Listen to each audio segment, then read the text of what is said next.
Iwe Joshua Ori kini láti ẹsẹ̀ kìíní títí dé ẹsẹ̀ kejìdínlógún. Ó sì ṣe lẹ́yìn ikú Mósè ìránṣẹ́ Olúwa ní Olúwa sọ fún Joshua ọmọ Núnì ìránṣẹ́ Mósè wípé, Mósè ìránṣẹ́ mi kú. Ǹjẹ́ ìwọ dìde gòkè Jọ́dánì lọ, ìwọ àti gbogbo ènìyàn yìí, sí ilẹ̀ tí mo fi fún wọn, àní fún àwọn ọmọ Ísírẹ́lì. Ibi gbogbo tí àtẹ́lẹsẹ̀ yín bá tẹ̀, ẹ̀yin ni mo fi fún gẹ́gẹ́ bí mo ti sọ fún Mósè. Láti aginjù àti Lẹ́bánónì yìí, àní títí dé odò ńlá nì, odò Éférátì, gbogbo ilẹ̀ àwọn Hítì àti títí dé òkun ńlá ní ìwọ̀ oòrùn, èyí ni yóò ṣe òpin ilẹ̀ yín. Kì yóò sí ọkùnrin kan tí yóò lè dúró níwájú rẹ ní ọjọ́ ayé rẹ gbogbo, gẹ́gẹ́ bí mo ti wà pẹ̀lú Mósè.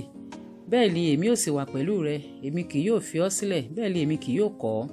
Ṣe gírí kí o sì mú àyà le, nítorí ìwọ ni yóò pín ilẹ̀ náà fún àwọn ènìyàn yìí, ilẹ̀ tí mo ti búra fún àwọn bàbá wọn láti fi fún wọn.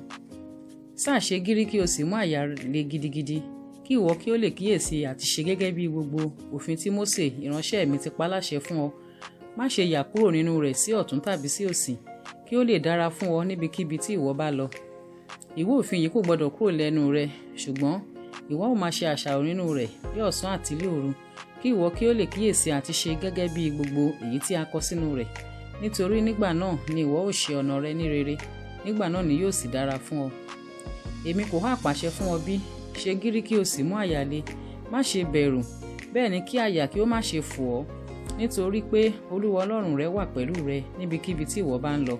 Nígbà náà ni Joshua pàṣẹ fún àwọn olórí àwọn ènìyàn wípé, ẹ la àárín ibùdó já, kí ẹ sì pàṣẹ fún àwọn ènìyàn wípé, ẹ pèsè oúnjẹ, nítorí pé ní ijọ́ mẹ́ta òní ẹ̀yin ó gòkè Jọ́dánì yìí láti lọ gba ilẹ̀ tí Olúwa Ọlọ́run yín fi fún yín láti ní, àti fún àwọn ọmọ Rúbẹ́nì àti fún àwọn ọmọ Gádì àti fún ààbọ̀ ẹ̀yà Mánásè. Ní Joshua wípé, rántí ọ̀rọ̀ tí Mósè ìránṣẹ́ Olúwa pa láṣẹ fún yín pé, Olúwa Ọlọ́run yín fún yín ní ìsinmi, òun sì fún yín ní ilẹ̀ yìí. Àwọn obìnrin yín àti àwọn ọmọ wẹ́rẹ́ yín àti ohun ọ̀sìn yín yóò jókòó ní ilẹ̀ tí Mósè fi fún yín ní ìhà ìhín Jọ́dánì, ṣùgbọ́n ẹ̀yin ó gòkè lọ níwájú àwọn arákùnrin yín ní ìhámọ́ra, gbogbo àwọn alágbára akọni ẹ̀yin ó sì ràn wọ́n lọ́wọ́, títí Olúwa yóò fi fún àwọn arákùnrin yín ní ìsinmi, gẹ́gẹ́ bí ó ti fi fún yín, àti ti àwọn pẹ̀lú yóò fi gba ilẹ̀ náà tí Olúwa Ọlọ́run yín fi fún wọn.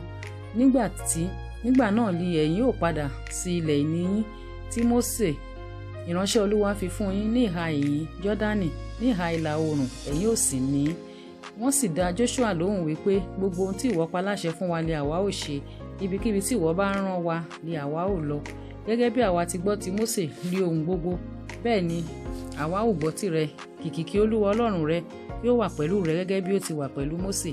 Ẹnikẹ́ni tí ó wù kí ó ṣe, tí ó bá tàpá sí òfin rẹ, tí kì yóò sì gbọ́ ọ̀rọ̀ rẹ lé ohun gbogbo tí ìwọ pa láṣẹ fún un, pípa lé a ó pa á, kìkì kí ìwọ ṣe gírí kí o sì mú àyà le.